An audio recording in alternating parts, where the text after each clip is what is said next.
Welcome, welcome to the Sigma Show, episode 112. I'm your host. I'm sorry, my brain went to Peaches and Cream from Jagged Edge because I just realized that this is episode 112. I love that group. Anyway, my name is Sigma. I'm your host. Before I let you know who's going to be joining me this week, real quick, we're going to go over our topics. The first one is pretty much just Baldur's Gate 3. Like, it's a phenomenon in the gaming world right now.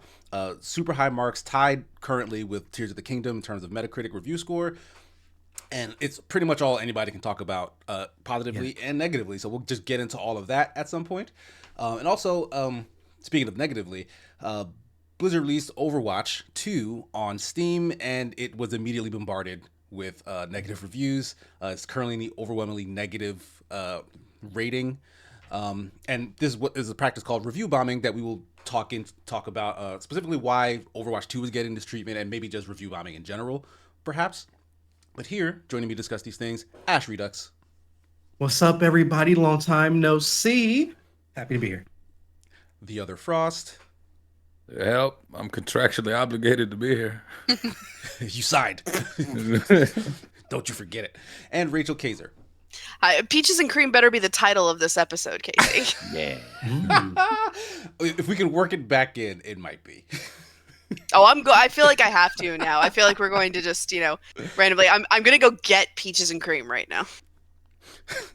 It's a great song, guys. If you haven't listened to Peaches and Cream from Jagged Edge, please do. God, it's a beautiful song. And I hate R&B. I've said this like a little while ago. I'm not a fan of like 90s, 2000s style R&B. Jagged Edge is a massive exception. But anyway, don't like as we rhythm tend to or do, blues. what'd you say? Don't like rhythm or blues mixed together. Yeah, when you put them together is the problem. Like, Oh, okay. rhythm's fine, blues one of my favorite colors. Like boy, like no mixing the meats. Rhythm over here, blues over there. All right, dancing and being sad can't. But let's go into what we've been playing, watching, etc. Like we used to do, as we tend to do. Does anybody feel like going first? And we'll leave out Baldur's Gate 3 because I know most everybody here has been playing it. So other stuff, and then we'll get into Baldur's Gate 3 stuff.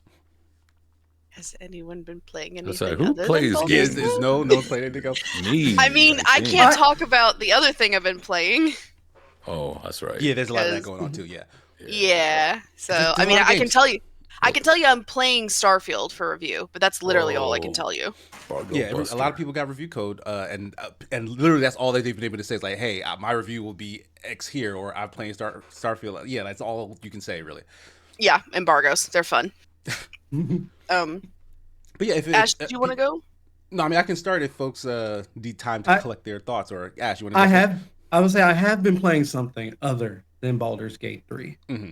That's only because I have no time I barely have time. As you remember when I told you for Tears of the Kingdom, I still only have 70 hours in Tears of the Kingdom. God damn. Yeah, So asking me if I finished Tears of the Kingdom. No, I still have about like 8 hours in that game.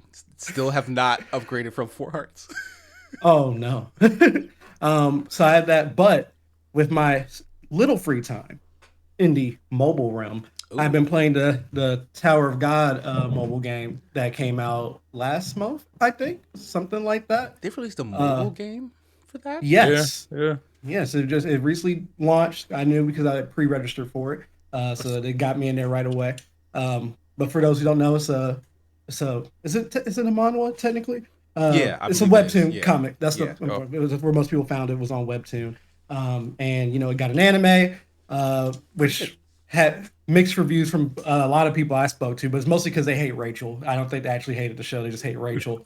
Like a lot not of people were this like, Rachel. No. What did No, you no, do, Yeah, the Rachel? character Rachel in the Tower of character God. Rachel in Tower of God. I was like, that's Yeah, a real random reason to hate something.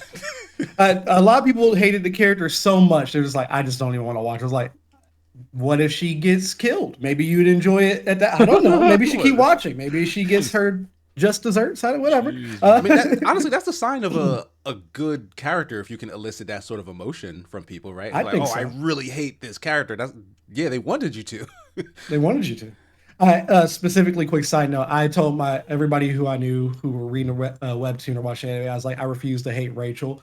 And they're like, what do you mean? I was like, I feel like they want me to like her eventually. They're going to pull the whole switch later. I was like, oh, these were her motives. oh, blah, blah, blah, blah. She's not that bad. She made a bad choice. Well, I was like, I refuse to even hate her. They're going to make me like her later, so I'm not even going to fall into the pit. So it's a trap. You're suspecting like an Itachi from Naruto. Sort of. Yes, that's what I think they want you to do. That they're going to do it not as good. Itachi's amazing. Okay, no one touched Itachi. If you say he's bad, I don't want to talk to you. But yeah, no, I've been playing that just to kill some extra time during the free moments I do have, since I can't play Baldur's Gate. What kind of a game is it? It's a gacha game. But I mean, okay, so we know Okay. there's gambling in it, but like, we can. But like, is there more to say? It's a gacha game. I don't know. But, what's the name of the gacha game? Genshin Impact. But that's like an action adventure. That's fair. Okay, which also was on mobile. So like, I have no idea what this game. You're right. You're right. You can put anything on mobile nowadays. You're right. It's a stereotypical gacha. But no, you're going up the tower. There's the adventure mode, which is literally just you going up the tower floor by floor. There's no story behind it. But then there's actual story mode, which follows the events of the webtoon comic / anime. You're going through, you talk to those characters, you're having the cutscenes. It's actually pretty well done. I enjoy it. You can move around in the world, but it's not like you can do whatever you want. It's not that deep. You kind of just we're walking from point A to point B to talk to the next person, to then initiate the cutscene, to then get to a fight that happens in there, and then you go back and repeat. So it's not anything crazy, but it's still fun to like play through the story. You know what I mean? So it's okay. Ultimately, though, it's just you try to get the best characters. I do like their leveling system. It kind of makes every character useful. So I do appreciate that. Even if you have lower ranked characters, the way it works is that your actual team of 5, you have to actually level the space that they take up. So, for example, you can have someone who you've never worked on at all. They're the standard, the basic rank of a character, right? Like they're the NPC in the background that you see in the show, and they don't even have a name. It'll literally say like baseball kid, like that's one of the something like that simple. But because you have to level the spaces up, and you have to get the tier of the space that they occupy on your party up. So if you get someone, even if they're really good, and you put them in like a D space, like you just haven't leveled up that space for whatever reason, they're gonna suck compared to the person that you put in the C. Like it doesn't, so really, like ultimately the ranks are more so like, oh, they have better skills than the other people. Like they have more worthwhile skills that work together with other people. So every character is still viable. So even if you don't, and the formation is important, having 3 of one element and 2 of another element gets you buffs. Having 4 of one element gives you buffs. Having a full team of one element. So there's actually some strategy has to go into it. Okay. Yeah. So it's still a good time. But it's other than the strategy, like that's what makes the game fun for me, is trying to get the characters, to get the formations, and actually paying attention to the skills to see who works best with who. Right. So it still has enough complexity to it that is fun. Are you spending money though? That's my question. Like, because I know you can do like the free pulls type stuff, but let me tell you something. I was if you go by the rankings, I used to be a dolphin when it came to gacha games. Okay, that was my rank. I wasn't a whale. Okay, what's a dolphin? Hold on. For those here who don't know, yeah, I was gonna say dolphin. What's a dolphin? Whales will drop money. Like it's not an issue. Whether they have it or not, that's not the point. They drop the money. They're like, I'm spending all this money until I get the character I want. Right. A dolphin. If I was gonna assign like an actual dollar amount to a dolphin, I'd say a dolphin will spend up to $100 or $200 on a mobile game. Brother, that's a whale. That sounds like a whale to me. Whale money. Yeah. Let me tell you something. A whale will drop thousands. It is not a game. It's not. I mean, the people who make those games don't count. Like they don't have that high a threshold of a whale. I'll tell you that right now. Like I love that you made up triple digits whale. Aquatic. A dolphin is a whale in denial, is what I'm hearing. Wait. A killer whale is actually a dolphin. Did you know that? I'm not a killer whale. You're a killer whale, my boy. Yeah, you out here swimming. Listen, you think you're the shark, but you're a dolphin. Listen, I promise. This Tower of God game, for example, let's say you get one of these special characters and have an event going for it. If you want to max out the character, they're going to make you spend $30. $30 first before you even get a repeat of the character to limit break them. So you spend $30 to be able to spend $80 to get another person that character. Then you have to repeat that 30 to 80 multiple times just to even get them more limit breaks. I'm not spending that much for one character. You see what I'm saying? Like that's a completely different ball game. That's But one you'll spend character. that much over the course of several. Yeah, I was about to say. Yes, like, but that's if there's over the a course. Just multi-pack, described Listen, like maybe- $110, and you said but- $100 to $200. I'm not saying I spent 200, but I might have spent 100 on a game called Brave Frontier, and that was after paying it for 3 years. I played it for 3 years, guys. All right, 3 years. I get you. 3. You see what I'm saying? Like it's we'll over the cut you a course. break, Ash. We'll cut you a break. I But love how there are we people work who'll for you. drop hundreds a week. They're like, oh, a new character dropped out. They're dropping hundreds every time a new character comes out, and they're trying to. So that's why I'm like, that's a whale. I'll spread it out over at least a year. Okay. Right. All right, I accept your terminology. You're so Okay. whale on a budget. This time, I'm not even a Friggin' guppy. porpoise. Okay, a guppy even a is guppy. someone who spends like $10 over the lifetime of the game, $10 to $50 over the lifetime of them playing the game. I've spent $0 on this. Okay, I'm doing a good What price job. range is like halibut? I didn't know it was fish. See, as far as I was concerned, there were whales, right? Whales spend the big money, and then there Yeah. was the krill, who don't spend Oh. any money, but they're always there. They're always doing their dailies, and they're the ones for the whales to play with because you need them both. Sure. Yes, you do need So I'm both. just sort of like, interesting system. But there's You dolphins, just there's end up in the whale's halibuts. teeth. I love this analogy. Captain Ahab. I love how it went from like, what have I been doing? I've been gaming. No, I've been gambling. No, I've been gaming, but I've really been gambling. But I have it under control.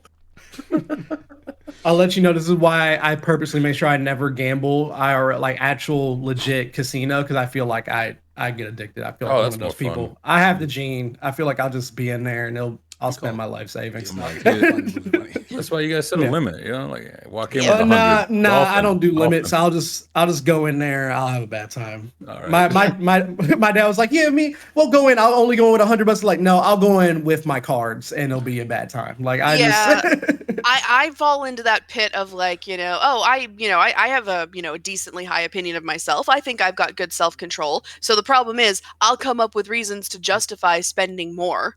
And, in my head, they'll always be like good. The explanation for why I should be spending more will always be good enough for Just myself. one more pull. It's a Just treat. one So- more pull, right? Yeah, One just more be pull. like, yeah, I'm doing fine. I can spend another $50 or something like that. And Right. the next thing you know, $250 later. Jeez. Yeah, it's a I- really- You're a whale. You went from Yeah. dolphin to a whale real fast. See, I go that's what straight happens. to see. I walk Exactly. in with like $20 straight to the roulette wheel, double zeros, baby. That's it. Pure chance. Let's go. None Well, of these yeah, skills. no, I- That's how they get themselves. They go to the blackjack table and they're like, "That was a rough draw. Let's go again." It's like, no. Pure chance. I lost. There it is. It's not me. Just put it all in God's hands. I love it. You know. But yeah, that's the only other thing I play. It's either been that, and when I actually can sit down, even if it's with me remoting into my PC at work, that's when I play Baldur's Gate 3. Gotcha. I do that. All right. Anybody else want to share? I can share a little bit. It's not going to be so much about what I've been playing because I've been playing Baldur's Gate 3. I will say I've been playing a bit more of Final Fantasy 16, and it's like, I've got such RPG fatigue. It's like Diablo 4, Final Fantasy 16, Baldur's Gate 3, and now Starfield. I'm so tired. I'm so tired. It's a lot. Anyway, so I've been playing Final Fantasy 16 on the PS5 back there with my best friend on a call. And the thing is, for those who don't know, my cat's name is Clyde. And main character of Final Fantasy 16 is Clive. And she informs me that if I don't enunciate, sometimes she isn't sure who I'm talking to, and so like there's so like I've just been keeping a list of like things that I have said about just said it while in calls with her that she doesn't know who I said it to, and things like who are you, Mummy's good boy? Is not a thought in that head, is there, you little himbo? Yeah, I guess that could apply. I'm not sure who you're talking to. Yeah, exactly. Which one of them was I talking to? That's how you know that someone really wants that Bayonetta type of relationship. Because if Bayonetta said it to me, I mean, that's a good day. That's a yeah, good day. if you've played Final Fantasy 16, you know that I do not want to activate Clive's mummy issues. Oh no. But other than games, I've been so I just had PTO for a little while, and one of the things I wanted to do is just sit down and just read some books. I don't have I have this on me. So this is Raymond Chandler's The Simple Art of Murder. So it's a collection of some of his pulp novellas, which I really like. I love Raymond Chandler. But the one I was really enjoying rereading is Dashiell Hammett's Red Harvest. So that is a book I recommend to everybody because it is that is his book starring a character called the Continental Op, whose name is never revealed. But he is basically sort of like a gun for hire for I wouldn't say like major companies. It's because I would characterize him as being like sort of a super aggressive, below the belt kind of a Pinkerton agent. Okay. So, but yeah, he's tough. I like him. But so like, if you've ever seen Fistful of Dollars, I have not. Yeah, the or Yojimbo, the Kurosawa film. If you've I might ever have seen that actually. Yeah, if you've ever seen a film where, somebody comes into like a corrupt town or something and, ends up playing all the sides of bad guys against each other, I feel like that's got to have been in an anime at the very least. Oh, of course. Yeah. Yeah, but, I'm having trouble coming up with one though. So, but you know the kind of story I'm talking about where where somebody comes in and plays all the corrupt sides against each other so that none of them are left standing. That comes from Red Harvest. Like that's the novel that story originates from, and it's got really snappy dialogue, which I love. And I love when old noir novels have really well written dialogue. And Dashiell Hammett's just the best at it. Nice. So I actually wish I don't have it on me. I left it elsewhere, but I actually wish I had the novel on me because I would love to read you some of the dialogue. It's so good. Yeah, that's what I based Cold Take on. Raymond Chandler, Big Sleep, Double Indemnity, him and Billy Wilder. And I was like, oh my god, dude, I can't believe they talk like this. Raymond Chandler and Dashiell Hammett are really the best. Mm. But yeah, so I've been rereading lots of noir and pulp novels. So I've actually considered I've because I just mentioned him, I will say that my cat Clyde is he's a troublemaker. So one of the ways I try to get him to calm down is by reading to him. Just so that. He likes when he can hear my voice, and if he can hear my voice, he thinks I'm paying attention to him. Oh. So, and what he wants more than anything else is attention. Yeah, I mean, I swear it's like living with a toddler. Yeah, sounds like my 3-year-old. Yeah. I'm noticing that about my cat as well. Like if she's in this room and I'm working, she will chill. But then it's like, oh, I'm on a podcast or I'm trying to stream or I'm recording audio or something. When my voice is going, then she's like up in my face, like, hey, what's going on? How you doing? What's happening? It's like, Dad. Like I'll literally, like sometimes if I'm like chilling in the bedroom or something, I'll just hear him out here and he will literally yowl and it sounds exactly like Mom. And I'm like, I thought getting a cat would be a lot quieter than this, but it turns out it wasn't. Yeah, train them young. I know if I'm talking a lot, nothing there. But if I ever get a quiet moment, they're tackling me. Dad, touch me. Anyway, that's all I got until we like put a pin in Baldur's Gate 3. But until then, that's all I got. When is the Rachel Kaiser book club starting? Well, I've actually been thinking about starting like read aloud streams on like Twitch or TikTok or something like that. Cool. Yeah, so because I've just been rereading a lot of mystery stories, and I'm like, I was actually, hang on, since I have it, I actually have this book of short stories, and I thought this would be really fun to read because I can get through some of these stories in one sitting. Right. So, but I was another thing I was rereading during my PTO. So yeah, I just this would be interesting to read on stream. But if that's something you'd be interested in, Ash, I would definitely love to include you. I will definitely be there. As long as you drop a link, I'll be there. Okay. I'm for it.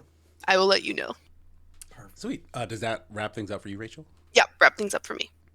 All right, Frost. Anything you want to share? Let's see here. As far as video games go, because I don't play games anymore. Blasphemous 2. I dogged on that game. As in, I gave it the goods. I said, it's me versus you.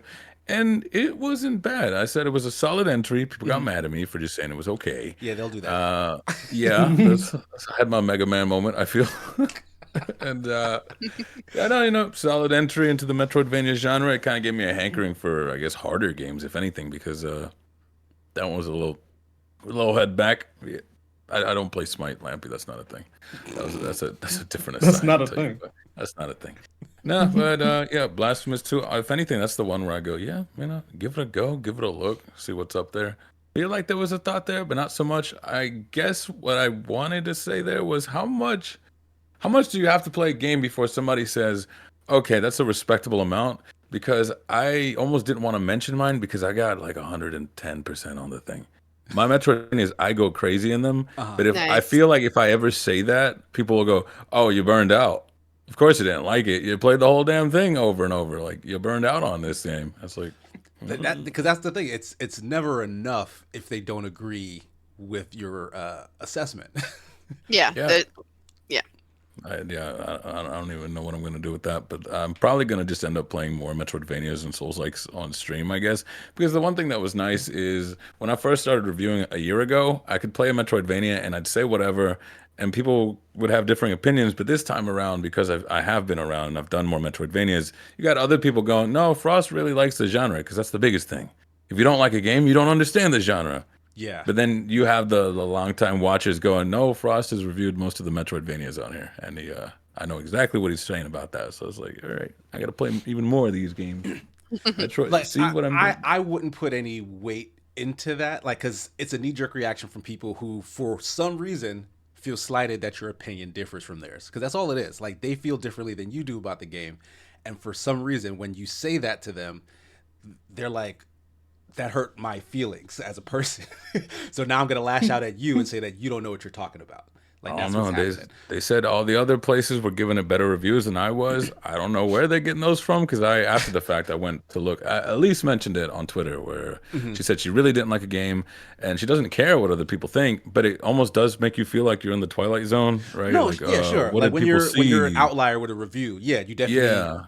you question yourself. You're like, all right, was there something that I missed maybe? But oftentimes, like, it's just your opinion. Like, people are different.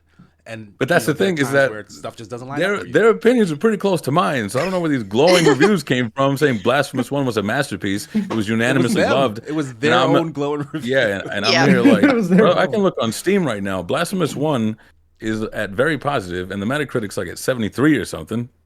I was like, this is not as crazy as you think it was, my friend.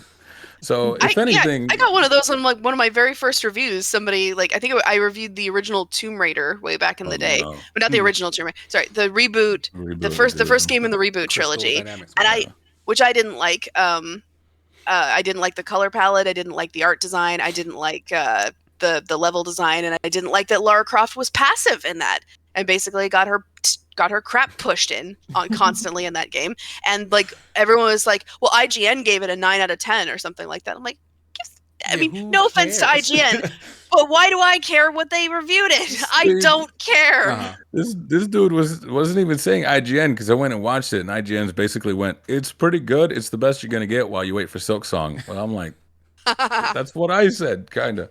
But no, I think this and the events that we're going to talk about later with the Baldur's Gate 3 discourse is that I'm stuck in a weird way where it's sort of like I'm okay with not being like my peers, but if you're also not like the consumers, that could be an issue. But now I'm just seeing this extent of like, okay, when's thinking like I guess everybody else a little too dangerous, whether it be a games critic or be like the general audience. Right, so that's mostly what I've been stewing on.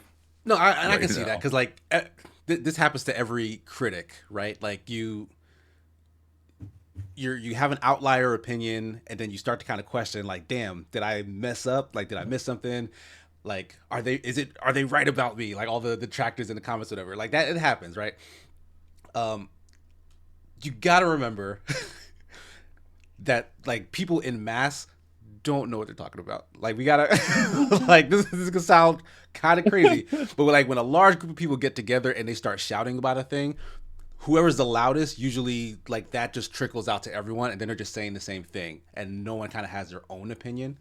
Yeah. Like as a critic, what you're doing is just telling people what you think, and they can do with that information what they want. They can accept it. They can be like, oh, this was good information for me, or they can be like, oh, I don't gel with anything this man's saying. I'm gonna go find my opinions elsewhere. But that's all your job really is. Like, not really to match up with other people's expectations. It's just to put out into the world a thoughtful explanation of your feelings. That's why it's been so weird. It's like watching the IGN video about Baldur's Gate, and you look in the comments and they're like, give this man a raise. Where I go, if these people are ever patting me on the back, I think I have to rethink. Yeah, a little bit. I think I have to understand reconsider. that. So yeah, I'm like, Well, how much dissent is okay, and at what point, how much is like, oh, you did a good job? It's like, okay, hold on, who's actually on my side here? What did I Yeah, just say? yeah. So yeah, and it's been a weird week. well, I was going to say also just that a lot of places have different review ethoses as well. Like they have different like mandates when it comes to like how they review, what they review for. Like some may review like because I review from the consumer perspective. Like Mhm. basically like the core question is this game worth spending $60 to $70 on? Sure. Right. And other places might be like is that what is this game as an art form, for example? Both equally valid approaches, I think. So I think if you put 11 video game reviewers in a room, you'll come out with 22 different opinions. I don't know why I came up with that number, but I doubt any of them consider Redfall to be okay artistically or true. consumerily. But you'll probably hear at least 30 different reasons why Redfall sucked. That's probably it, yeah.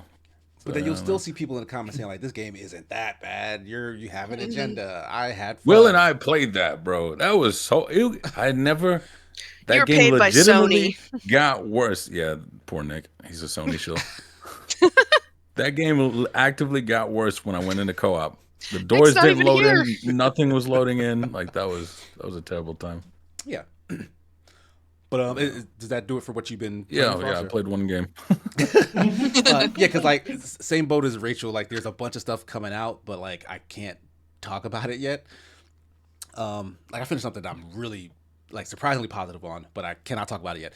But so what I will talk about is some cartoon stuff, right? Like there was the news of Scott Pilgrim anime. Well, we already knew Scott Pilgrim anime was coming, but they released the first like trailer for it. I am blown away. Like I'm super excited for. And the thing is, the graphic novels interpretation into the movie was so well done. Like I love that movie, and I love the graphic novel that spawned it. So like, why do we need another moving version of this? Well, personally, animation is where that should have went first. Honestly, like animation is probably the better route for that graphic novel. And to see them, taking it super serious, like all the voice actors from the movie have come back to do it. Edgar Wright is back, who directed the movie, so like that man knows how to cut some footage together. And from the trailer, at least, it looks like they're even adding like new music, because like one of the biggest highlights of that movie was all the music included. Like even in the video games, like they pay super close attention to their musical choices and like the bands and stuff that they use to like make music for that franchise. So like if they're gonna start adding more to it, I am all in. Like I found two of like one of my like favorite bands of all time, Metric, and then like another band that I'm a big fan of, Anamanaguchi, because of the Scott Pilgrim universe. So I don't know. I'm super hyped about this. I can't wait till it launches. Any of you guys like Scott Pilgrim fans or like looking forward to it? Not the comic. I like the movie, Just the movie? but I mean, I'm I looking would forward to read this the one. comic. Like it's actually Yeah. like it adds a Also, couple big fan of like interesting Edgar Wright. tidbits. Yeah, it's little tidbits like how it used to be. I think it was black and white, then it went to color, and they had to like there was a joke on the play that there was no black and white in the first one, and then in the color version it says this joke worked better in black and white. I It's don't know like if I remember this. yeah, so he's got a funny style where it's just like I'm aware that you're aware, so I'm aware, and I like that back and forth play. It's really playful, I guess. I don't know. I have high admiration for things in the entertainment sphere that can stay playful because I mean that's the whole point of it all, right? Yeah, the So whole thing is very tongue in cheek and very hyper I real. found it, yeah, I find it super Very playful. So goofy. I'm looking forward to that. Yeah, and I can't get enough of Michael Cera. What a weirdo. Yeah, I love Michael Cera. Apparently, Weird. people, people were, and I didn't realize this at the time, but people weren't happy that he was cast as Scott when the movie first came out, and they ended up, being okay with it in practice. But like Scott has a slightly different persona in the graphic novel than like Michael Cera's default persona, which permeates all his movie roles. Like he's always kind of just the same guy in all the movies he's in.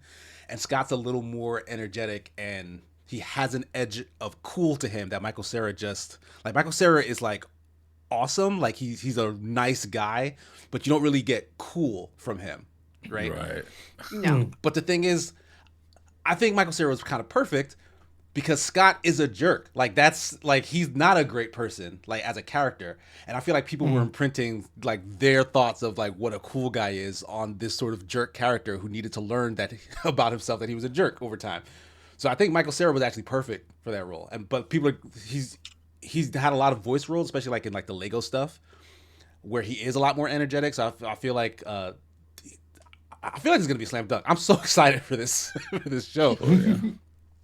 I don't know. but- He's a weird one. Like I said, that not cool thing, but a jerk. And then he did that in what was it? This is the end of the world or whatever. He gets slapped by Rihanna. And yeah, that clip was floating around on Twitter again for some reason. Yeah, well, But, he said he said he wanted it to be as authentic as possible. So he's like, "Yeah, she knocked me out." I'm like, "All right, get it, Alan." I love Michael Cera. But also in animation stuff, they also released the first trailer for the Adventure Time continuation, which is the Fiona and Cake version. If anyone doesn't know, I'm a massive Adventure Time fan. I call it the catalyst that started the second golden age of Cartoon Network in the 2010s. Probably one of the best Cartoon Network has ever produced, and probably just like in a top 10 list of just all cartoons of all time, in my opinion. And they're making more of it. Like, and at first, like the first teaser trailer they released showed, and if you don't know, Fiona and Cake is a gender swapped version of Finn and Jake. So like it's a girl and a cat, and like they have adventures. Like there were like 2 or 3 episodes in Adventure Time that featured on this sort of gender swapped fan story that the Ice King character was writing, and this show is sort of bringing that to reality, because this new trailer kind of confirms that that both worlds exist. Like this isn't an alternate version of Adventure Time. This is Adventure Time, and the character Fiona and her magical cat Cake are being pulled into the world we know somehow. But all the other factors still exist. Like it's still something that the Ice King has written. Fiona is a character who lives in the real world, but also she is becoming like this hero in this fantasy version of the actual Adventure Time. Like it's really bonkers, which is the sort of thing I love about Adventure Time. It's got great art. All the voice cast, I believe, is back. Like there's like an older Finn and Jake running around. So like I'm just really hyped. This is gonna premiere on HBO Max, and it seems like everyone's on board to kind of continue like a really, really good show. Like I don't get any bad vibes from this. Like I'm very excited. Even though Adventure Time had its run, it ended. It was great. But here I'm okay for a sequel. Like I think there's a good path to go for a sequel for that show. Loving it. I'm confused, but loving it. I just no one else big Adventure Time fan? I bowled over by your enthusiasm, Casey. All right, so it was just me watching Adventure Time in 2010. My wife watched all of Adventure Time, so you know she doesn't know this exists. So I'll tell her. Oh, she does. Yeah, let her know. Let her know. Yeah, she'll love this. I've watched come in randomly when she's watching an episode. I've seen the screaming lemon dude ripping his clothes off. You know what I mean? I've seen bits and pieces. You know, I know about making pancakes, and I'm telling you. And if you're an evil witch, I'll punch you for fun. Those are the things I know, and I feel like I've gotten some of the best parts. I'm not gonna lie to you. Don't sleep on it. It does look great hilarious. show. It deals constantly in existential dread to the point where it's like this show was not made for children. And children can watch it for sure, 100%. It's got like bright but colors. They'll miss. They'll miss the parts that are more for the older honestly, it takes them along for the ride too. Like it'll scare your kid a little bit, but it's a good thing. Like sometimes your children just need to see what the real world is like. You see it, hey, my wife's been watching she watched all the Adventure Time. She's watching Steven Universe now. Yeah, Steven Universe is also another heavy. She's enjoying that era. But yeah, so. Oh, real quick, sorry. Before I didn't say I was watching anything. I got my wife to start watching the new Rurouni Kenshin adaptation anime with me because I love the old one. Go ahead. Is that I know you're not like I guess done with it yet, but is that following like kind of the Fullmetal Alchemist Brotherhood route and the Trigun Stampede route, or is it more like just a remaster of like the same exact story and events? So let me tell you this. I've read the manga for Rurouni Kenshin, but I started reading the manga from the end of where the original anime took place. Gotcha. So I don't know how faithfully adapted the original anime was in the first place to answer that. But what I can say so far, it's been bar for bar exactly the old anime. Gotcha. So far, Okay. it's basically just obviously newer animation style, effects, Like just all the stuff like all Hunter this Hunter did. Yes. Except I do feel like, unless I might be misremembering this, I feel like it's more bloody than the original one was. It's like, because I don't remember I know, like, by the time they get to, I don't know how much if you guys seen the original one. By the time they get further along in the show, when he's actually going against what's his name? Was it Shishomaru? Lord Shishio? Was that it? Bandage Man. Okay. Yeah, I think when they were going against. By the time they get towards that part, they start showing a little bit more. But if I remember in the beginning, you didn't see that much blood. You're showing you see the blood. Like they're not censoring it or anything, which I'm happy about. Because then when we do start getting to more the Samurai X type of events, I want to see him turn up. Which they do show a little bit of flashbacks of him being the Batosai back in his heyday. So I like it. But so far, I've been really enjoying it. A bunch of waves of nostalgia. I'm like, yes, it's happening. He's about to fight Jinne. Oh, he's going to use the Nippo no Ino, whatever, and paralyze Karu, and he's going to turn up for a second. He's going to be like, hella time to die. Terminology in Rurouni Kenshin. Yeah, because it's super historical. Yeah. Like there's obviously they play with history, like Assassin's Creed type. Not Assassin's Creed. Assassin's Creed goes more than that, but they do a lot of things that they mention. Comparable. Newer ones, I don't think so. The older ones, I say yes. I say they play with a little bit. Like here, you can tell this is the made up part. And then this is obviously actually just historical accuracy. Now, new ones, I'll be like, I think we stopped caring, but I'm not gonna keep talking. Sorry, but we've been watching that. She's been enjoying it with me. I hope it goes all the way past where the previous one went. That's my hope, because I really want to see the parts that I read animated. This is my last question on this. Then we can move on to the Baldur's Gate stuff. Has this condensed any of the old anime in a way? Because I feel like that might be a sign that they'll do more of the actual manga. So far, no, but I don't think they're only 7 episodes in, and for where they are, there's not much that I feel like they would have been able to like condense yet. Gotcha. Even if they wanted to, because so far they're still introducing, like the main cast. So they can't condense anything. Otherwise, they condense why this person's even showing up. This person is, all right. Like why is he here? so far it's pretty bar for bar though. Nice. I do plan to check that out when it's like all finished, like its first season or whatnot. But thanks everybody for sharing.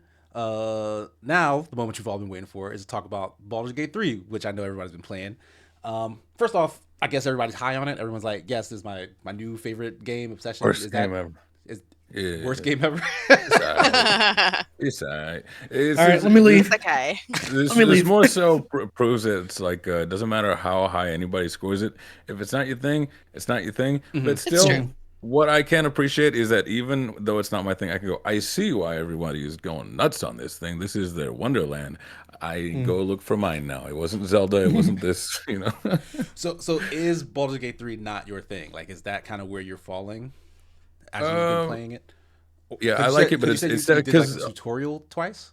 It's more so was because it's not that it sells itself as D&D, but it is very system savvy, very based in the 5e engine, and a lot of the joy that people seem to be having from it is sort of like gaming it in a sense. Whereas I go in with a lot of ignorance, like I'm more for the role play aspect. If my character doesn't know things, I don't know things. It's not like, oh, don't you know that like you inspect everything and fireball. It's like, yeah, but he doesn't know that, so like my character is stupid. He shouldn't know all these things.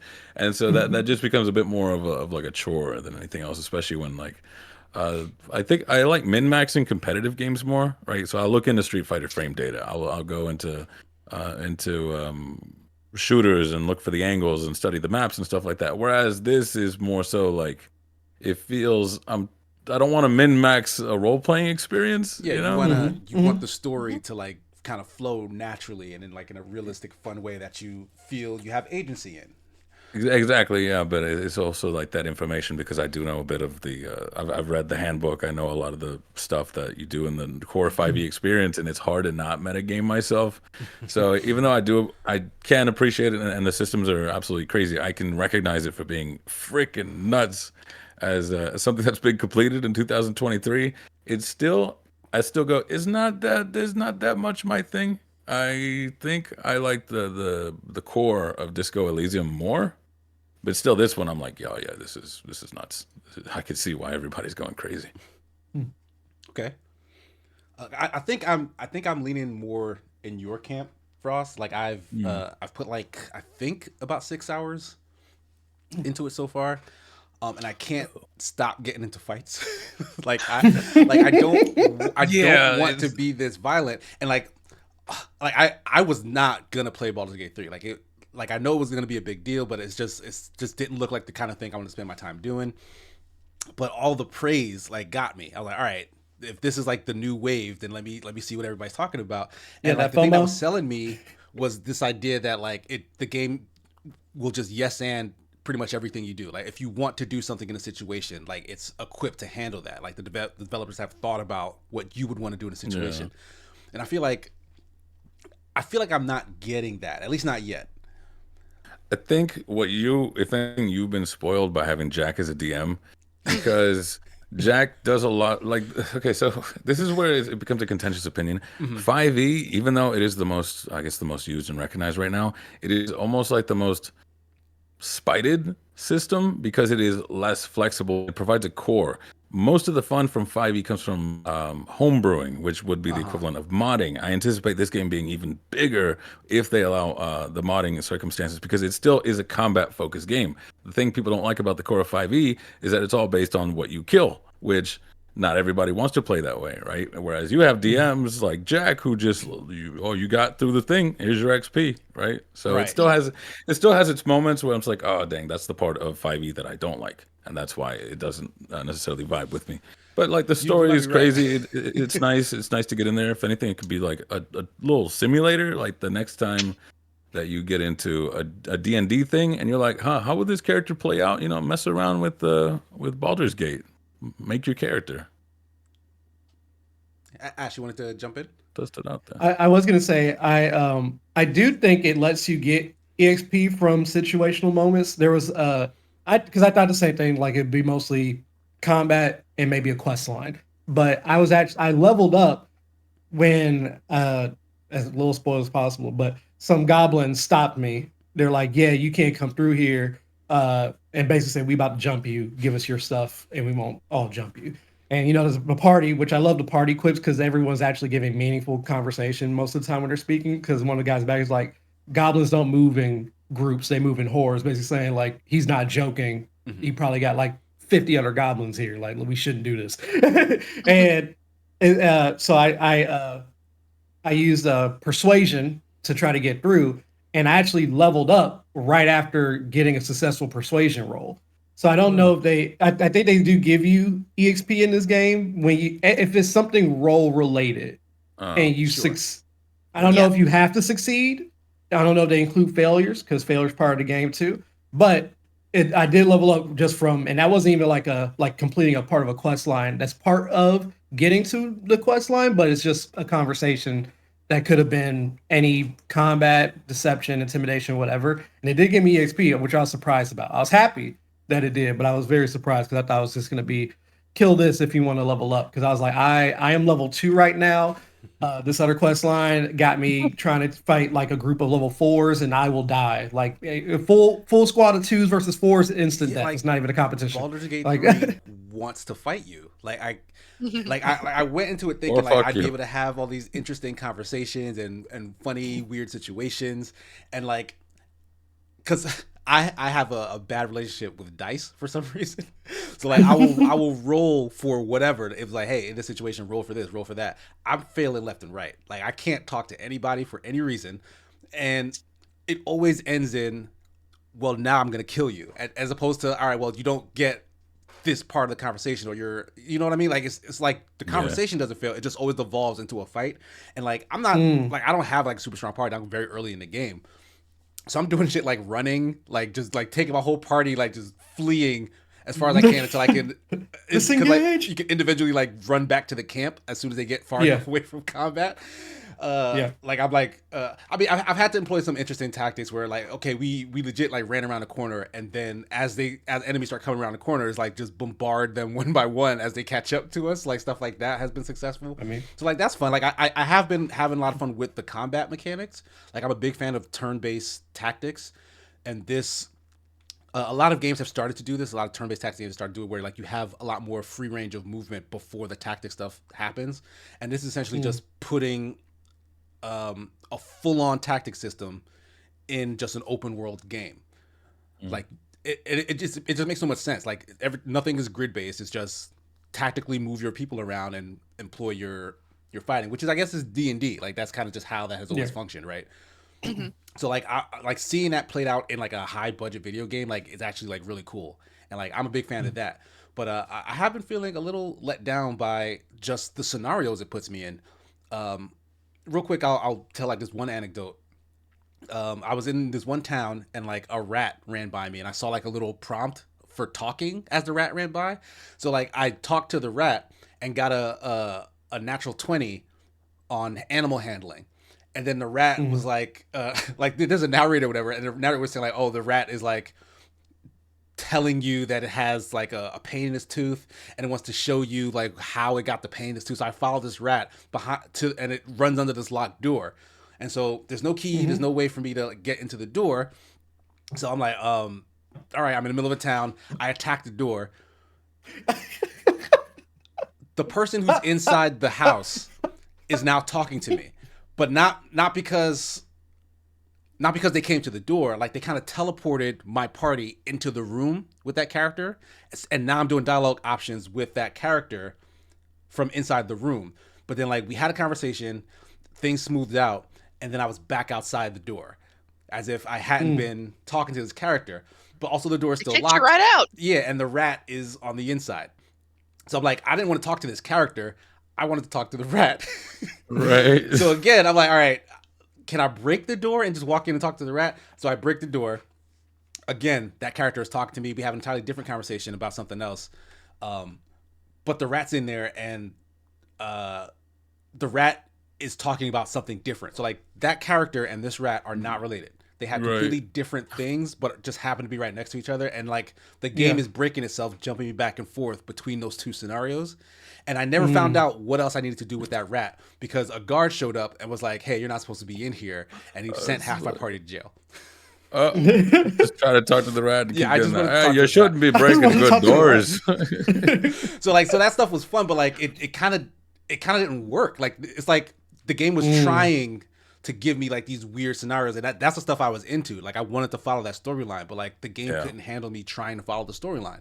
So like I was a little disappointed by that. There you go. Yeah, I feel a lot of the joy comes through people playing extremes, and that's something I'm not. If I were to go into these kind of games, I tend to be neutral in a way. I'm the one who likes voice protagonists who have their own stories and that kind of stuff. So it being about me and being fleshed out is a little harder. Unless you go in going, I'm about to sex everything up, or I'm about to charm everything, or I'm going to kill everything. Those seem to be like the more tuned into these kinds of games. What can the system do for me? Yeah, I think it's also like like push against the world's rules and stuff, right? Yeah. Yeah, I would say that's my failing as a player is I seem to be like taking a more passive role in the systems. Whereas if you come in with a very aggressive, here's what I want to play, what can you do? Yeah, I kind of want to see. Probably gets more of that. I think that's what the difference is, right? A lot of D&D players, I think they like the idea of being the center of the world. Like they're the hero. Like they have the most agency, and everything kind of bends to their will. Yeah. Like I kind of want to experience what people who have made a video game have done. So like I'm like I'll be a participant. Like okay, react, like live your lives, people, and then like let me see what's going on. I feel like like maybe the system isn't specifically designed for that. It's designed more so for the person who wants to break everything. Yeah, I actually remember the rat that you're talking about, and I find this rat. think that might be a glitch, because you can actually get into the room, because it does lead you to a locked room, and then you can get into the room, but it doesn't. There's no like teleporting in and out to talk to an NPC. There is an NPC in the storage room. Yeah, yeah. But and she gives you the next stage of the quest. So But that I gives you don't the think next that's stage what you. of the rat's quest. Yeah, it's all part of the same like scenario. Got your But I don't teleportation know- boots on? I was What's really going because on? I could not enter that room, and by Yeah, 'cause breaking into I it, don't think- I got in trouble with the police. You make sure you got the latest hot fix, because I know I don't know if that was. they I put- think that might have been a like. I'm not saying you did anything wrong, Casey. I'm just saying that Yeah. I think maybe that was actually maybe a problem with the game. Yeah, it definitely seemed a little bugged there. Because they rolled game out. is a little buggy. I'll just say that it's a little bit glitchy. They rolled out hotfix 4 and then they had to pull it back because it caused more issues than fix, and they just recently put hotfix 4 back out after putting a big apology thing saying, hey, we're going to redo how we do our hot fixes to make sure this never happens again, blah blah blah blah blah. I probably have but- not. I probably have not downloaded that hotfix or the hotfix to the hotfix yet. Yeah, So- they're on hotfix 4 right now. Yeah. Well, I mean, I've actually, I mean, just like sort of like the opposite experience of Casey and Frost. I've been with Baldur's Gate 3 since early access. I bought the game when it was in early access, and I've dipped in and out of it, you know, through the various like patches that they've rolled out. So I've seen it when it was buggered. I've seen it when it was like very, very rough stages of development. So it almost like the stage it's at now feel, you know, it's almost hard for me to judge, you know, which maybe is the intention, because I saw it when it was really rough, and now it feels really, really beautiful and polished that I see it. That's fair. Yeah. And I will say, I do think that that Baldur's Gate 3 strikes a good balance between being a D&D game and being a video game, because you can't marry the two perfectly. Like, one of the things I love to do when I play D&D is I make the most intricate backstories for my characters. Like, I mean, seriously, I just made Hogwarts basically for a wizard character that I'm playing in one of my husband's campaigns, and she's even got a nasty rival, a nasty academic rival. Anyway, but I'll tell you about it later. But anyway, so like, I love doing intricate backstories for my D&D characters. That's not an option in Baldur's Gate 3. Right. Like, they kind of Right. make you pick and choose. Yeah, you're basically Yeah, you're you basically even- just a cipher, and but that's necessary because there's no like there's no room for that in a video game. Like, you have to be like, your character is basically forward looking in a video game. You have to be like, you start from a certain point and you have to progress from there. And I think Baldur's Gate 3 does a good job of marrying like the freedom of a D&D game with the constraints of a video game. I think it strikes a good balance between the two. All right, that's fair. So I'm trying to. It's hard because I'm trying to like get my thoughts in order to talk about that. One thing that I love about it is that I can almost like because you have the origin characters, and those are the characters who are like the preset, the pre-made ones that you can play as them, but if you want to, you can make your own custom character and they'll be members of your party. I can almost feel what the players are like for each of those, like in a, like, if this were a D&D game, like I can almost tell you like the kind of people who would create like Astarion or Gale or Shadowheart. Like, I can feel like the player energy behind those characters, which I love so much. Like, absolutely, like the player who created Astarion is absolutely the sassiest motherfucker at the table.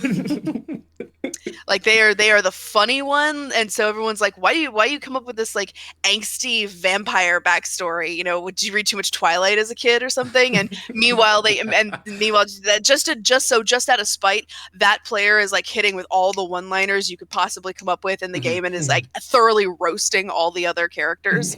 So that's the energy I get, is that you can actually, I feel like you can actually feel like character within character energy here, which I really love. Like, I can totally feel the like, I love Karlach. She's one of my favorites as well.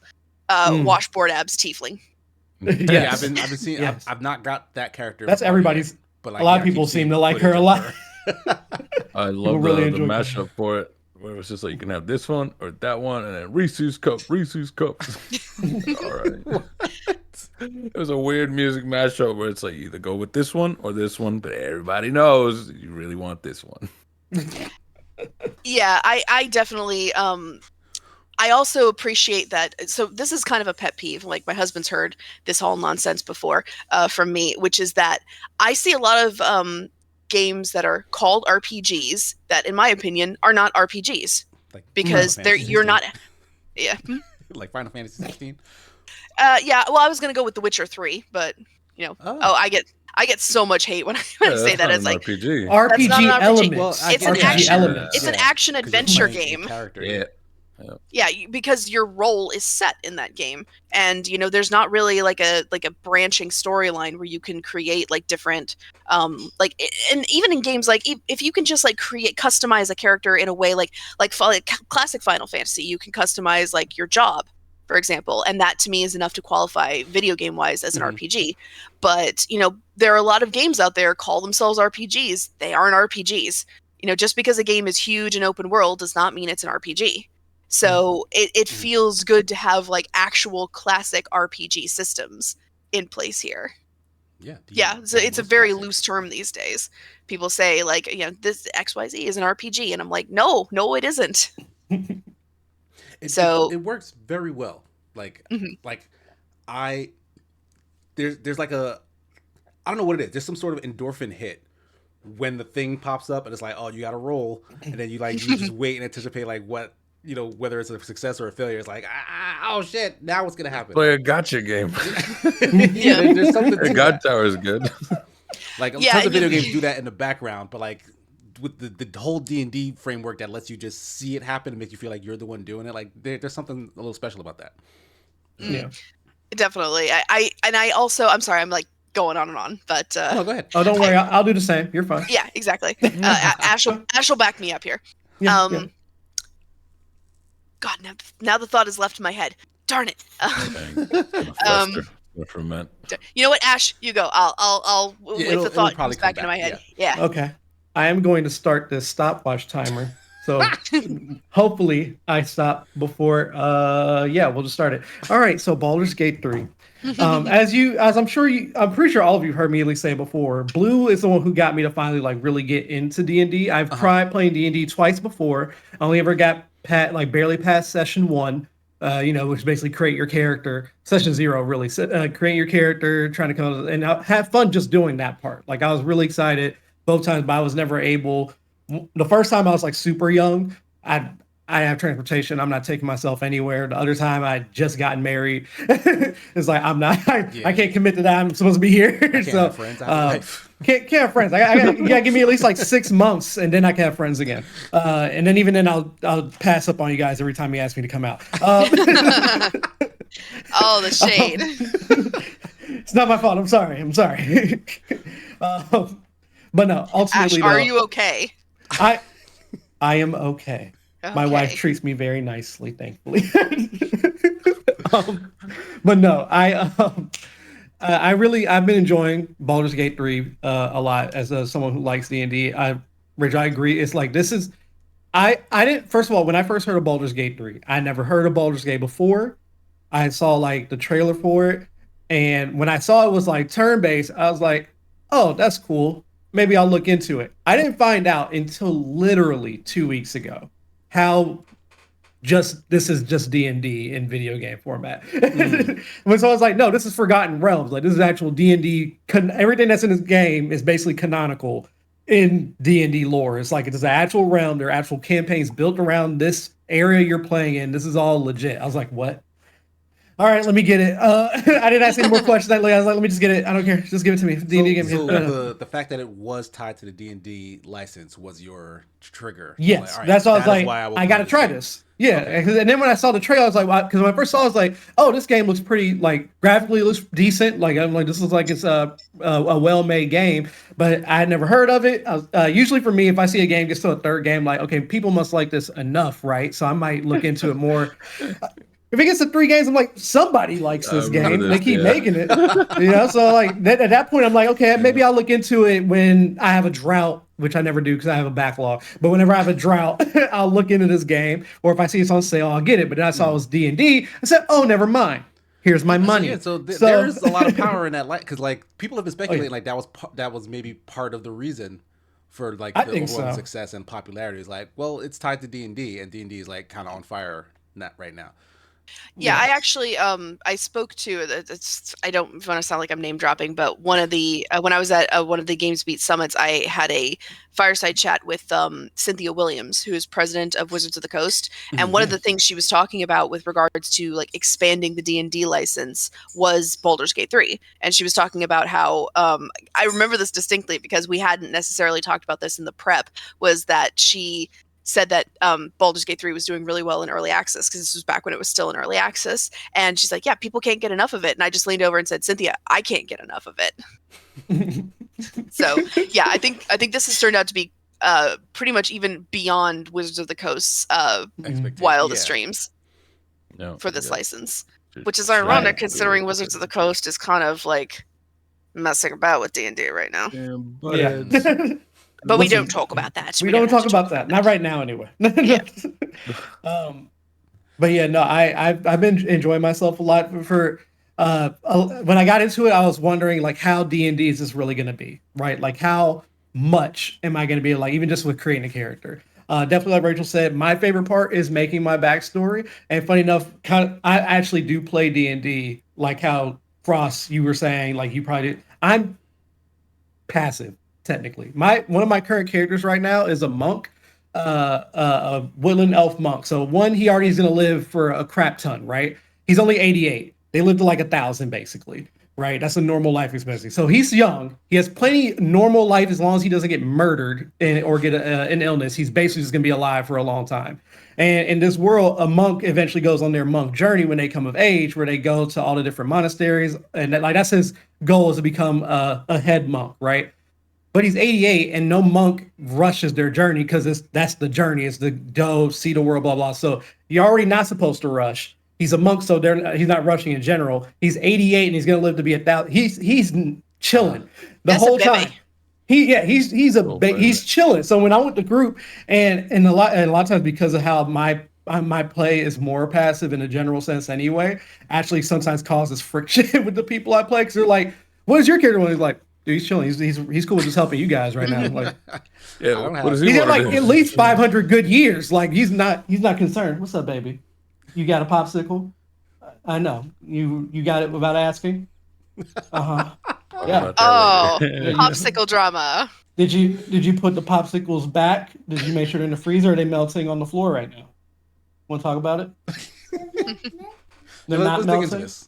Yeah, I need to hear all about the popsicle right now. I need to hear all this popsicle news. All right, talk about the popsicles. Hi, sweetie. Hi. Say hi. Hi. Is it tasty? Is it tasty? Yeah. Cold sugar, yes. Yeah, at least delightful. you ate breakfast this time. Oh. You need anything? You need something? Okay. Well, just while Ash is doing that, I remembered what it was I was going to say, which was that I do think that, related to what I was saying about balancing, like, a tabletop D&D game with a video game. I think also because there's been some discussion about like save scumming or gaming your roles. Yeah. And I do think that, one of the things that video games has as an advantage is that you can play a power fantasy in a video game, which is also something that I think Baldur's Gate 3 does really well. It's like, it's sort of like why I caution people who might like, say, like a Mass Effect or a Dragon Age. It's like those are good video game RPGs. I don't necessarily know if like your experience with that sort of a thing would translate to a tabletop RPG, like a classic D&D game, because unless you've got a very particular type of DM, you're not going to get the same kind of power fantasy from playing that. So I think also one of the things that I like about Baldur's Gate 3 is that you can have that power fantasy in a D&D setting. So it's like I said, I'm using the word a lot, but I feel like it's a good balance between the two conflicting paradigms. Yeah, I would agree. I think it hits its demographic. Absolutely. Like, if you're an active participant, if you do want to go for that sort of power fantasy, go for it. I have that problem where I'm more passive, even in this D&D session that we do on the side. My character had no real backstory outside of like he has super low self-esteem and nobody liked him. So the first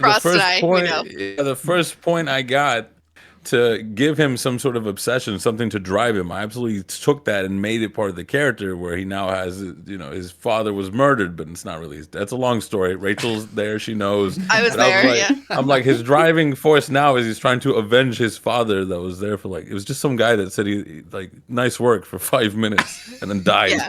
And I'm like, all right, I'm gonna make him obsessive because now he has a driving force and now I can play through that. Whereas my issue to begin with is usually I come in very much like, all right, what you got? What you got? Right. And the game goes, what do you want to do? I was like, well, I just want to see what you want to do. So if you don't come off hot from the gate, it's going to be as hot as you make it, right? And I think it lends itself to being as hot as you want it to be in many ways. And In many ways. and genuinely, that's actually how I like to make my character. I give them as much backstory as I can come up with. I come up with their personality. I already have a general idea of how would they react in certain scenarios. I have 3 baseline scenarios of how I define my character's personality in a quick way. So I got the attempted bar fight situation. He's down for the fight. He's trying to get out of it. He's running away. I come up with 3 basic scenarios, how they do it, and that gives me a general idea of how I'll operate them throughout the story. And that's how I like to play. I'm like, I just want to put my character I made in your world, and I want to see how his life ends up. That's how I actually like to play my game. That's how I've been playing D&D so far. It's here's my character. Okay, what's happening? Okay, yeah, that's what he's gonna do. What's next? Okay, yeah, he does that now. What's next? I just want to see how his life turns out. Genuinely, that's how I just like it. And like you say, Ross, that's why it's if my character doesn't know these things. The player knowledge and character knowledge is a big thing for me. If my character doesn't know this or wouldn't think, oh, I'm going to investigate every single thing in his room. If there's no backstory reason on why he would do that, my character's not doing it. Yeah. I'm not going to do it. He's not going to do it. And my character will be. Oh, go ahead. Yeah, it's you need that just that little thing where I go okay, I'm probably gonna do the tutorial 3rd time, and this time I'm probably just gonna make Vegeta. It's I'm just trying to fight murder hobo. I'm going to be the strongest. I know everything. I fight everything, and that plays into the metagaming where it's yep, inspecting them. Let's go. It's gonna kill everything. So that's why for me, I've been enjoying and in that last example in that current game, my character attacked one of my party members in that woodland elf monk. They're think of them they're very law of the land. So wherever they are, if you're doing something that's against the law, they'll help out. I don't know what the proper term would be for someone who's not a police force, but they're neutral. They don't work for any particular government there, but they see you robbing from someone, they'll help out and wait for local authorities to do neighborhood watch. Samaritan. They might as well, something like that, right? So in that campaign, they get respect from they get respect from most people because they generally just help out those in need in a general sense. And then whatever the local authorities do with you after, that's not there's whatever the law is here, that's between you and them. You broke it, we just stopping it. So one of my party members, he was already trying to be lax, right? He was hey, I'm going to interrogate him. Now, he assumes interrogation involves some sort of physical violence, right? He's not against fighting people, but if he's already bound up, he's I'm not going to hit somebody who's not in a fight. But he's okay, I'll let you do this. Do not kill him. Now, while me and the other person left, the dude ends up escaping. He shoots an Eldritch Blast at him, and it was a crit, and he already had low health. And the DM basically said, yeah, he was a druid. So he turned to a squirrel. He's yeah, there's squirrel bits all over the floor now. You just destroyed him and the tree the squirrel ran up on. So when my guy comes back, all he sees is, oh, you violently murdered this man. So as soon as that happened, I was I hoped, I was what's going on? And when my other character guy, he was trying to disguise self. So when the other person on their team woke up, he'd be shh. He was shh, don't say anything. I'm gonna, trick him. My guy swings on him while he's prone on the floor. That made the other person, real life person, upset. But I literally was hurt because I was my guy would definitely attack you right now, dude. He sees bits of a person over there. Yep. I don't know what you want me to do. I'm sorry. I'm sorry. There's bits of a person. And literally before you left, all he said was, don't kill him. And he's bits. And you didn't listen. But yes, but ultimately when it actually comes to Baldur Gate 3, I'm having a lot of fun with Like I've been rolling up my deception rolls. I'm playing. I recreated my very first D&D character. I was like, I'm just gonna throw him in here and see what happens. I want to see how his life turns out. Like I said, that's how I like to play. Some things that are interesting that are different from normal D&D. When you're in combat, if you and your party members are right next to each other, you can basically go out of turn order. Not even out of turn order. You can actually work in conjunction within that same turn. So like it'll be me and two other of our party members, and we're back to back. So I can make, even though I'm technically first in traditional D&D, I'd have to do my full turn and then stop next person. So the person who's second can actually run up first, which is useful for me. I'm a rogue, so I automatically get sneak attack if there's an enemy within 5 feet of you. Wait, you can, so instead, you can attack out of turn order? Yeah. Not regular D&Ds. In here. Yeah, if they're back to back. Isn't that just a rogue thing? That's uncanny dodge. No, not uncanny. So the sneak attack is when the sneak attack, because you get but double it sucks though for me other. if I'm going first as a rogue and there's not somebody near you, I don't get that easy automatic sneak attack. But because let's say if I roll don't worry about adding bonuses and stuff. Let's say I rolled a 20, I'm the rogue. The paladin rolled a 19, and then the warlock rolled an 18, right? So we're back to back to back. There's nobody else in between us. In Baldur's Gate 3, I can let the paladin move up first to attack you. And potentially, while the paladin's there, now I can move my rogue up and get sneak attack. Versus traditional D&D, I'd have to go first. Nobody's near you. I'm probably going to just try to support them real quick until I wait for one of them to set me up for some good sneak attack damage. So it's kind of holding turn, isn't it? Yeah, this is the whole turn. So they basically share one turn. I'm saying you're holding what you're essentially doing in the D&D session. If you were to be playing on a table with paper and pencil, is that you're basically holding your turn. Yeah, you can get into essentially what's called like a reflexive kind of thing. So you're holding and you're waiting for something to happen, and then your character can. Yeah, but in D&D though, that would be I'd be setting up a reaction, but I have to wait until that happens. Yeah. But so it's kind of like that. And at first I thought it was weird, but it makes sense because in actual D&D, like the turn order is just for us, for organization. Yeah. In actuality, where you're going, it's like the round is 6 seconds. Everything is happening in that same 6 seconds of time. So it makes sense. It's like technically everybody's moving at once. It's not I move here and then they did, like it's all supposed to be that play out. So it feels weird, but it's okay. Because there are two schools of the turn-based tactics game, and one is a set turn order based on like speed ratings or whatever, where like the enemies and the and your side are lined up based on their speed and they go in that order, and then the other is one side, my side, where like everything you have full control. You can pick whoever goes where on your side, and the enemy does the same on their side. I prefer the second one, where I can move all my pieces on my turn and then end my turn however I want. The XCOM thing. Yes, like XCOM. And Baldur's Gate is the first version where there's a turn order. Yeah, you're saying that you can not do that, like you can actually control your character? Basically, because I've not seen or been told how to do that, and I would very much. It has to actually like the roles have to line up in a way where then the game will tell you that you can do it. Because I didn't know until the game said, "Hey," it's basically like saying you have a shared turn, and it's not even just like holding your turn. That's why it's a little different. So even if in that same scenario, right, the paladin moves up. Now, normally, let's say if it was just, we're switching the turn because we're all next to each other, so it lets the paladin do all their stuff first and then me. In this game, it could be, I move the paladin up, he's standing next to him. I then move the rogue up, do my main action sneak attack. After I do that sneak attack, then I can have the paladin resume the rest of the actions that he's permitted for their turn. Then I can have the warlock come in, do what they're doing, and then I still have movement left. I can take the rogue and move back out from combat now. Interesting. Like it's literally because of shared turn between all those people.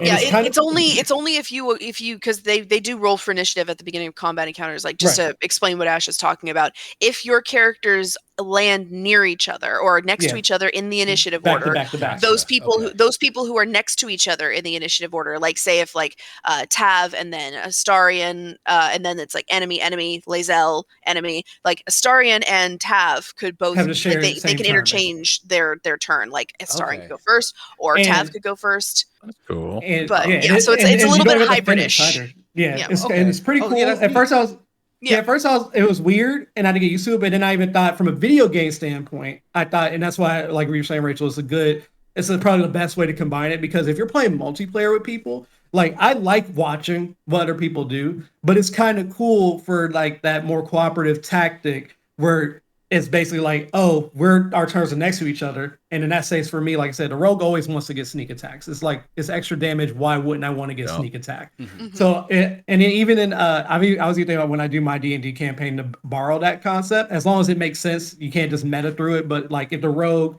and the paladin are at the same, like they're back to back, the rogue can look at the paladin and be like, set me up. And so the paladin then, Yeah. goes for it. Like there has to be some sort of like free action Basketball communication special. between them. Yes, like, but, and I think that even encourages like players coming up with like little plans, formations, like basic tactic combinations that they want to come up with that they can use without alerting the other enemies on what they're about to do. Well, I just watched Teen Titans again. Attack Pattern Alpha from the first episode with the hive.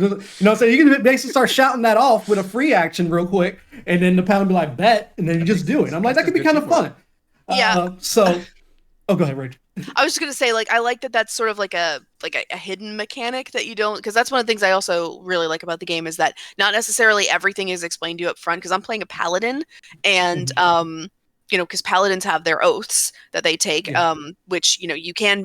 I didn't know this until somebody told me because I haven't actually broken my oath in game, but you can break your oath in the game, and you can become your subclass literally changes to Oathbreaker Paladin, and you get a whole new set of abilities as an Oathbreaker. That happened to Nick. I think I just asked him a normal question. He just said no. I don't know if he read it properly, and then it just goes Oathbreaker, and he says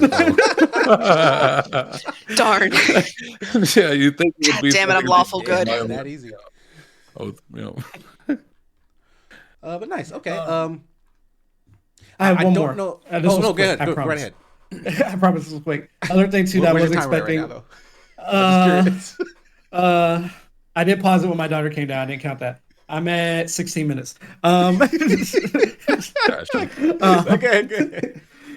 Another thing that surprised me was, so obviously there's certain skills and features that you get per your class and subclass, or if you multi-class, whatever. But there's some things that normally it's like you get that skill or feature, but for some of the stuff you have to roll. So it's it's just something that happens passively, or it's just something that you're adept at, whatever. Mm-hmm. There's a point which I was happy about this, like you guys were saying too, because you don't always want this didn't work out when you try to talk about it. Fight. But there was one where I persuaded, and the person still assisted me, or at least it appeared that they would be assisting me. And even though I passed my check, technically, if I found out later if I did a different type of check and I passed that one, I would have known that they were actually trying to drug me. But because of the way that I went about it, I persuaded them to help me, but I didn't realize that their helping me was just still going to be them ultimately like holding me captive, right? They make you separate from the rest of your party. So it's just you, your main character that you make. They make the rest of the party stay outside for privacy as they assist you. Next thing I know, my character's waking up handcuffed in a cell while the rest of the party, which I can still control, which I think is great. But I'm in the cell locked up. The rest of the party don't know I'm in there, so I'm not going to treat them like they know I'm in there. Right. But it was just great because I'm handcuffed, and one of the options was use strength, try to break out or whatever. I'm a rogue. I'm not going to break out with strength. I expected there to be a dex roll to try to maybe like maneuver myself to try to get to my lockpick or slip out or whatever. No. It just said rogue, and it said dislocate your wrists and slip out. I said, I'm sorry, I can do what? So I'm still thinking that they mean I'm going to do a dex roll for it. No, it just said you're a rogue. You've been here before. Dislocate your wrist. I didn't have to roll anything. I said, do we have stuff like that? D&D doesn't do that. You have to roll for something like that. It depends on your DM, but that would just be it would be an internal roll. Where it's like, but if you're already high enough in whatever it is, it just automatically happens. Right. Yeah. If you're already, but they didn't tell me. That's the thing. I didn't know if it was meant to be internal roll. Where was that? Because it didn't say. It just said. It just said. So I mean, my dex was high, to be fair, but I'm only level 2, so it wasn't. A lot of systems in D&D you can streamline them by like if you're naturally over it, it just like here, if you want to, you can do this thing, and it just comes a choice of yes or no instead of roll for it. So that's why I wanted to. Some people don't do it just because they treat. So technically, actual D&D rules, if you go as intended, nat 20s and nat 1s are only for combat. Technically, they don't apply to abilities. Rolling a nat 1 in like a stealth check doesn't mean you critically fail or you fail no matter what. It's supposed to be one add all your bonuses, and you can still potentially pass a check if you're good enough at it. Right. Some people still play 1 or 20 because they find it enjoyable, which is fine. I mind either way. I get mad if my character has like plus 15 and I rolled a 1 and they're like, yeah, you trip over a thing. Like, so I'm plus 15. I've been doing this for 20 years and I tripped over something like that. Like, I mean, I guess unlucky break, but you didn't say unluck. You said I didn't notice it on the floor and I tripped over it and knocked over like a bookshelf. Like, okay, yeah, I guess I'm just a noob today. That's fine. Yeah, We all that have our stuff would bad be days. that happened. Oh man, that happened to me a ton in like the So, first some stuff is fun, and second but season of Adventures 9, where it's like I want my character to do this cool thing, and Jack is like, "Oh, well, you failed, therefore your character's an idiot." And I'm like, "Come on." That's why Sigmar just can't win. We know this. Just as the days. No, that's why I like Jesse and Jay's system, where if you roll, so rolling a 20 essentially, and then we just do what 2d4s, Rachel. If Yeah, you get 2 2d4s. 4s, that's critical success. And then what is it? If you roll 2 1s, it's catastrophic success. So Where you're you going to get it, succeed, but you're- you're like something's for gonna- the role something play, yeah, weird gonna happen. you goofed Monkey up a little paw bit. situation. Like you did it, Yeah. but you didn't stretch right, so you might have tweaked your back a little or something. Yeah. Who knows, you know? Um, By the way, I also- just want to remind y'all that I want to remind Casey. I've been talking with you about Baldur's Gate 3 for quite some time. If you remember this, that I just dropped in the Discord chat. I can drop it. I'll drop it in the Twitch chat too, just so everyone else can see what I'm talking about. Oh, Nancy Drew. yes, share with the Oh, class. right. I remember this. So that was like over a year ago. So that's how long I've been playing Baldur's Gate 3. Oh wow! Yeah, that's how long I've been in this. But Of yeah. course, Nancy Drew. Of course. Well, I mean, I played around a lot with the character creator, and I was like, I noticed that you could make somebody with like that. This was back when the character creator was much more limited. But one of the hair options they had is that like light like strawberry blonde. yeah. That is, it's classically called Titian, which is the color of Nancy Drew's hair in the original novels. So I was like, well, shoot, I'll just make Nancy Drew. There you go. Oh, You now I actually just reminded remember. me, because back when they first put out, Yeah, here I found it. back when they first put out, what do you call it? The early access thing, like where you just had access to the character creator, like they were like real high on their horse about how big it was, like all the options and stuff you had, and I was like, I wonder how they handle black hair. And like I wrote a thing for the Escapist that was like, yeah, Baldur's Gate 3 does not handle black hair any better than any other character creator, and I was hoping it was so early in the process that was something that Larian would see and like do something about. They literally changed not a single black hair option in that character creator. Like it is the exact same stuff that was there when it launched. So, that's one take on it. Like people, like it's a expect strong more character from the creator, character but like it creator. still fails in black hair. Yeah, it's okay. I've definitely seen, not even just when it comes to, even if I exempt the black hair part, even if I just gave him a pass on that, I've seen more depth in a character creator in other games before too. Like for example, you basically get 2 body builds per, the more feminine body builds and the more masculine body. You get 2 they of give each you like per pre-made race. faces and stuff. I'm like, I can't. There's no sliders. Like the fact there's no sliders in this, I was very surprised about.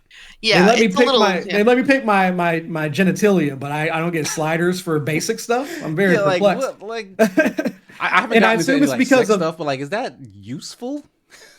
You will see it. I'll leave that there. Because what if I don't want to? I'm a fan I mean, of you like can turn a- that off. I'm a fan of a nudity. tasteful cut, like right, Yeah, like you can like turn good that off. framing for implied sex stuff. Yeah, but like I think if you turn off nudity, that's what it'll do. I haven't done anything that'll let me know. I mean, I'm mine not is I'm not off, a so I prude. Like I don't need to turn off nudity, but I'm just like, if you're gonna model a whole penis and vajayjay, like, are we gonna get hardcore scenes in this? Because if not, what is the point?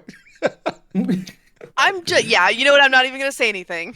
Give me a leave arachnophobe that to your mode. imagination. But Do you roll con saves for sex scenes, or do you just just let it happen and assume you're successful at It's pleasing your strength. partner? How does I that think work? Jack does. Like strength Jack likes to roll for how good you are in sex. I mean, I think that makes some sense. I want to roll for everything. I love the dice. If you don't have the That's gonna be stamina to keep really up, weird. I mean, but that no, is going to be roll for dexterity. roll for that. everything. Everything. You're rolling. I'm a rogue. But Instant win. instantly. I genuinely I learned a though, lot about Sigmar right this moment. but also though I'm having a decent time. My last thing to just trail off for Baldur's Gate, so I'm not going more than 25 minutes.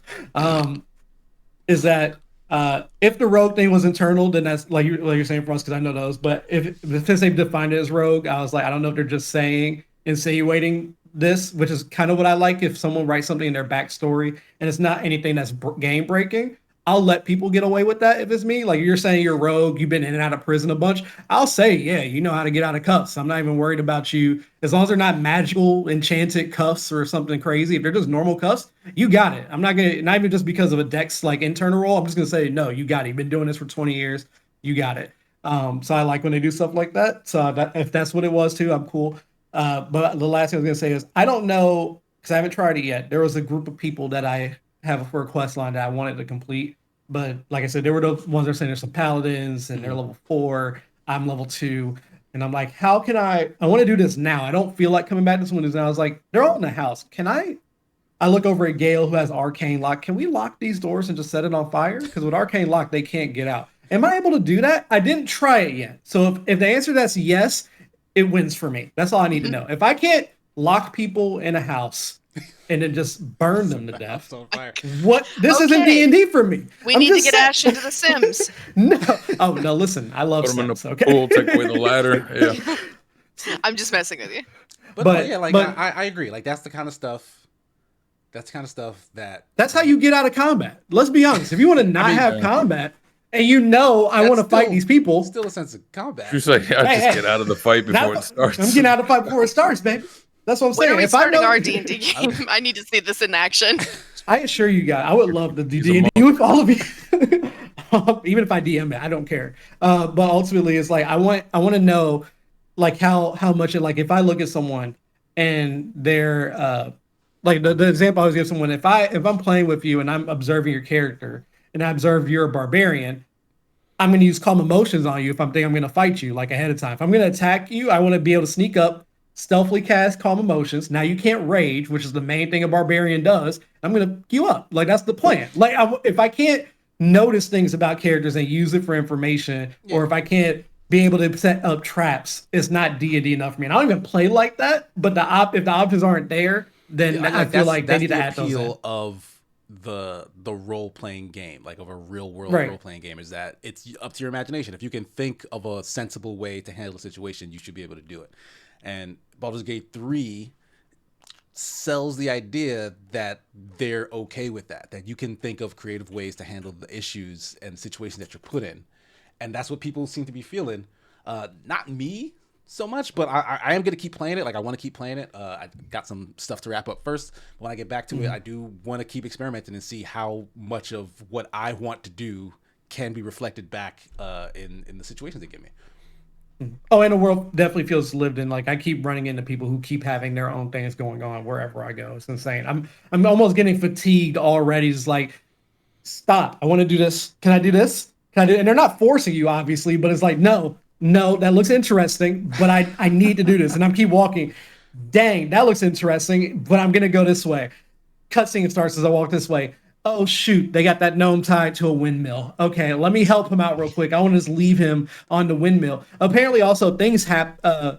The thing I'm terrified of doing now is taking a long rest, because that's when the world like actual, right? Yeah, when the world actually progresses. Like things won't continue until you long rest. I'm terrified of long resting. After finding that out and reading an article where someone said, yeah, this person long rested and then the village was burned down to the ground. I was like, I'm sorry, I'm never long resting. I'm going to be stuck. I'm going to be screwed, but it's okay. I can't. You can beat that whole quest in a day. Yeah. But yeah, that's it for BG3. I'll let it slide right there.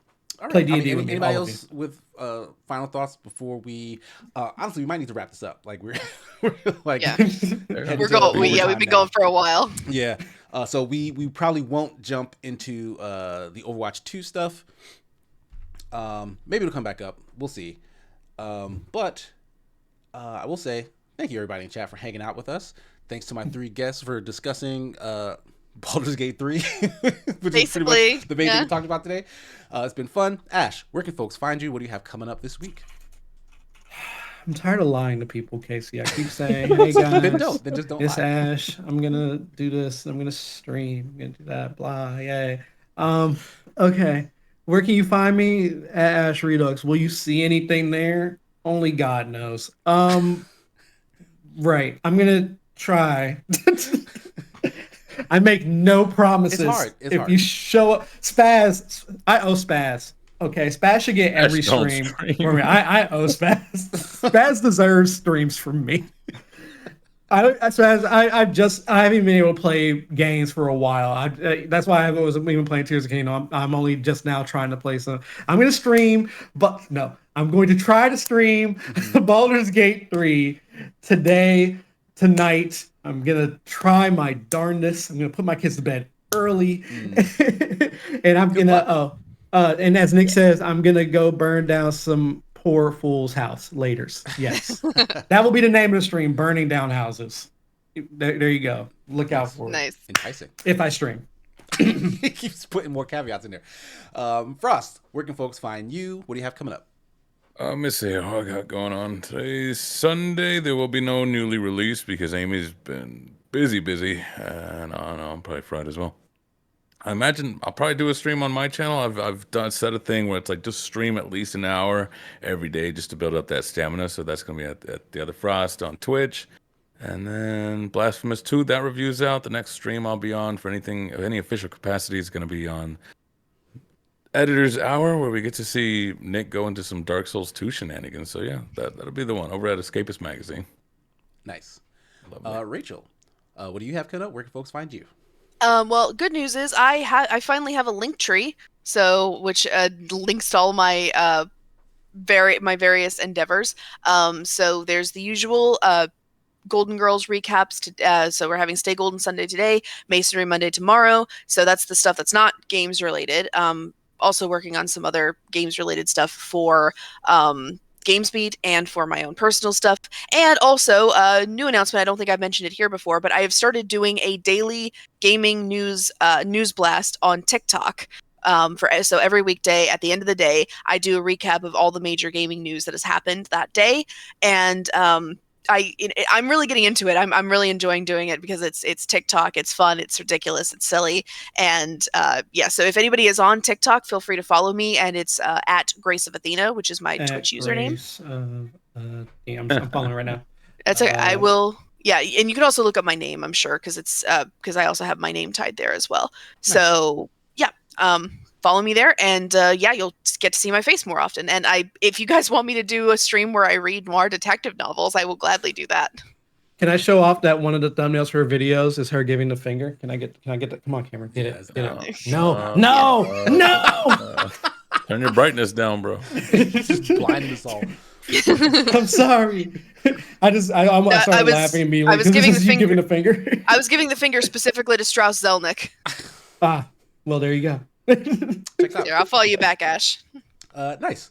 So as for me, you can find me at Sigma Gears 9 here on Twitch, as well as Twitter. There's Blue Sky, there's Threads. Honestly, I'm not putting a ton of effort into that. I'm kind of tired of social media in general. Hey. But outside of that, I should have a big 3MR drop in sometime next week. The regular streams throughout the week should be back on doing Hidden Gems with Jesse, Assassin's Creed 4 Black Flag with Jesse, Portal 2 with Marty, all that stuff. We should be back in full force next week. I know a bunch of folks were out throughout the week and weekend, but we should be back mostly on Escapist for regular stream stuff. And later today, Super Smash Sunday. Me and Jeff, 2:30 p.m. Eastern Standard Time. King of the Hill, Super Smash Bros. It's fun time. Just come hang out. And that's pretty much it. Hope you guys enjoyed. It's been fun as usual. Thanks to my 3 guests. Thanks to chat. We will see you all in the future. This has been episode 112 of The Sigma Show. Peace. See ya. Bye.